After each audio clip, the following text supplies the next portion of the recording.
Yes, hello friends, good evening friends. Dito nga pala tayo sa aming mahiwagang kwarto. Then, may in-order kami from Lazada, friends. Ito is magagamit namin to dito sa aming Ninja 400 sa aming pagkagala-gala-gala. Ito na nga pala yung friends. And then, mag-unboxing tayo nito. Akaso Brave 4. Tingnan natin kung ano yung mga laman nito. Excited na rin kami. Almost 3 weeks namin inintay ito. Ilang araw natin inintay ito, Pot? Parang ano lang ata? Ilang araw? Walang Parang wala pang 2 Walang weeks 2 dumating na siya.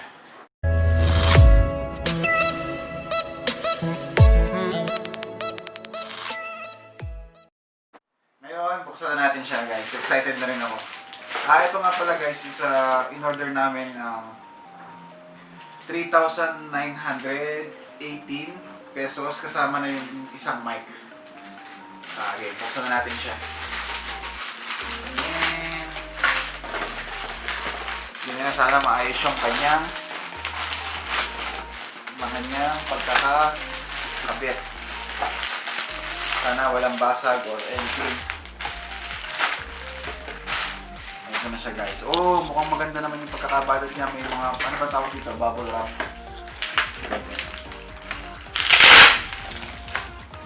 Tapos ito yung in-order namin na external microphone. Lahat to from China. Sana walang COVID. Kumakalog-kalog pala siya.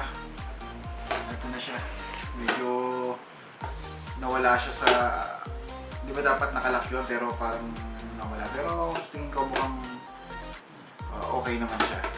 Ito nga pala yung guys. Ito Akaso Action Camera Brave 4. Ultra HD na rin po siya guys and 4K na rin po siya. And then ano pa ba yung mga ano niya? Super 170 degrees wide angle lens.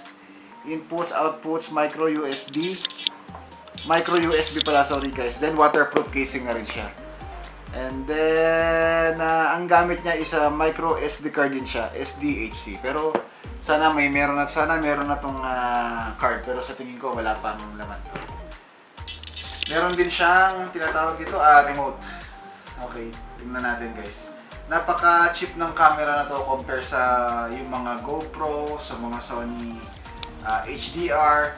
Kasi yung mga before na ginagamit namin sa pag-vlog namin guys is yung tinatawag namin Sony HDR AS50.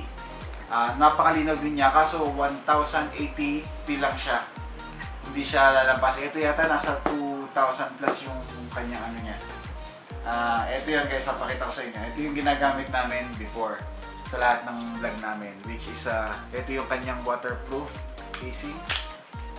And then, ito naman yan, yung digicam na ito. Sony ASD50 HDR.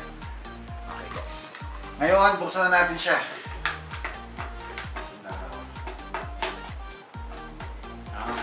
Mukhang mahirap buksan to, friends.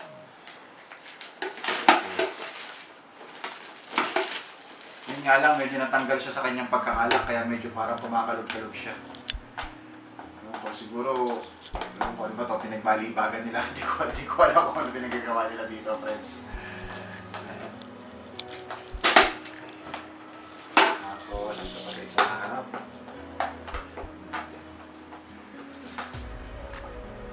Sana hindi siya nasira kasi mukhang kumakalog-kalog siya.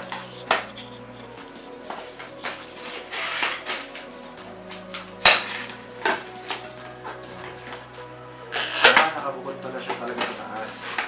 Tapos ito yung kasama niya. Sa panabuksan ko yun. Ito yung kanyang remote guys. Mukhang maganda naman yung pagkakaano ng remote niya. Kaso hindi niya may testingin natin yan. Okay. Tapos ito yung kanyang camera. Buksan natin. Maganda naman siya. Hindi naman siya mukhang cheap. Maganda naman siya. Mukhang makapal naman yung kanyang mga cover. So, ito na siya guys. See? Akaso Brave 4. HD na rin siya. And then, ito, position mo para makita nila. Ayan siya. Hindi ko pa alam kung may mga plastic pa. Okay guys. Tapos meron siyang plastic sa may lens. Oh, natanggal naman kagad. Hindi naman kami nahihirapan. Then, dito sa likod, meron din siya. Tanggalin na rin natin. Alright. And ayan si camera. And dito si remote. And then, ito naman. Ano ba naman ito? Natin kung anong laman niya. Wow, mukhang marami ah. And then, ano to? Parang mga pangalak niya. Yung mga pagnalak mo, ewan ko, basta, yun na yan. Tapos, ito yung pang-mount sa helmet. Meron na rin siya. And then, teka, may battery na nga ba to? Paano ba? Paano bubuksan to? Tapos, ito yung kanyang charger, USB. Parang yung pang mga Samsung na rin siya, yung pang mga Huawei na rin, kaya hindi mahirap. And then, ito, another para sa helmet again. O yung mga lock. O yung mga parang mga bracelet na pang, ewan ko kung para saan ito. And then, meron na naman, ito yung sa motor. Kakabit natin to kay Ninja para dyan natin siya ikakabit. And then, etong isang to ay charger. Oba, napakakita ng charger. Dalawang slot na siya guys. Tapos yung sa charger niya is, ano ba to? Input 5.0 volts. And then output is 2.4 volts. Oh, yun na yun. Times 2. Dalawa. Pero, asan ba yung battery niya? Ayun, dalawa talaga guys yung battery niya. Ito guys. Dalawa siya. Itong Akaso. Ang kagandahan lang dito sa mga itong sa Akaso na Digicam na to. Sa Action Cam na to.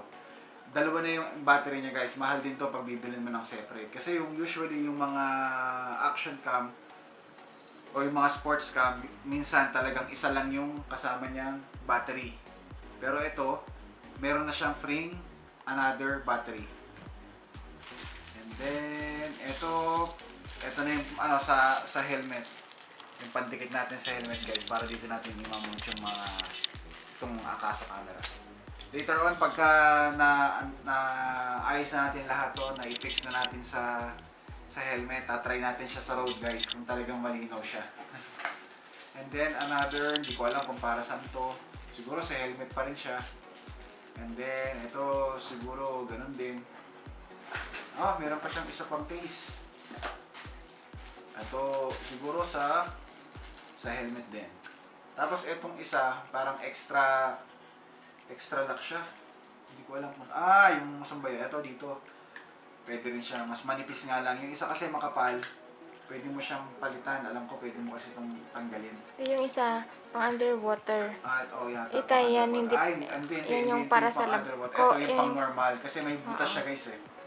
Ang galing guys, meron na siyang default na may butas para halimbawa nasa daan ka, pwede mong gamitin to pag yung pang tapal sa hangin.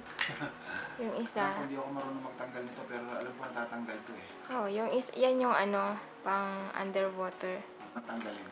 Tapos ito, yung pang-mount din sa Akaso, yung panlagay dito pagka yung nasa outside ka, yung halimbawa naglalakad ka lang, protector na rin siya. Para at least meron siyang sa cover, hindi siya magasgas. And then, ano ba? Ayun, wala na. Okay guys, Yung mic mo. Ito namang isa, ang dami no, ang daming kasama no. Tapos ito namang isang kasama niya, yung binili namin na which is microphone naman siya. Naka-attach siya dito. So, gagawa tayo ng separate vlog na testingin din natin tong mic na to habang tumatakbo tayo sa road. Ayun guys, nabuksan ko na siya. Kaso ang problema, pag nilak mo siyang ganito, wala siyang pansabit katulad ng ganito. Halimbawa, itong isang camera namin. Pag yung sa lagayan ng battery, pag binuksan mo siya, meron siyang lock, di ba? Meron siyang ganito. Hindi siya malalaglag kahit anong mangyari. Kaso, itong sa Akaso, yun lang yung disadvantage pala niya. Pag binuksan mo yung takip niya, at halimbawa, reckless ka or burara ka, pwede siyang malaglag na ganyan. Tapos yung battery, pag nilagay mo ganyan, wala siyang lock. Meron din pala. Kaso, hihigitin mo. Kaso, yun nga lang. Pagka nawala to, wala na rin takip tong ano nyo. Pwede siyang pagka tumatakbo yung motor nyo, pwede basta-basta na lang mahulog yung battery. So, just be careful na lang, guys. So, pero hindi naman basta-basta malalagay yung battery nito. Pag pinasok mo siya, may marinig kang parang tick din. Ibig sabihin na nag-lock na yung battery. And then, now, kabit na natin. Try natin. Yun, nag-lock na siya. Ngayon, try natin i-open. Nakita nyo, guys. Ayan na siya. Ayan na siya yung kanyang screen. Kita nyo ba ako, guys, sa monitor? Nakikita mo ba ako sa monitor? Ayan, yan yung kanyang quality. Tapos ang kagandahan lang nito sa Brave 4, guys, meron din siya sa front na screen. Yan, guys, yung screen sa front. Pero yung screen na yan is hindi siya katulad dun sa likod na makikita mo yung sarili mo. Ang meron lang dito, guys, is yung parang time, and then ano pa ba nandito? Time, tapos yung record, tapos yung ang tawag dito, guys, yung level ng battery. Tapos makikita mo din dito yung seconds and minutes dito. At least alam mo kung tapos yung remote, kaso insert SD card. Wala pa pala akong SD card. Pagka tingnan niyo siya, guys.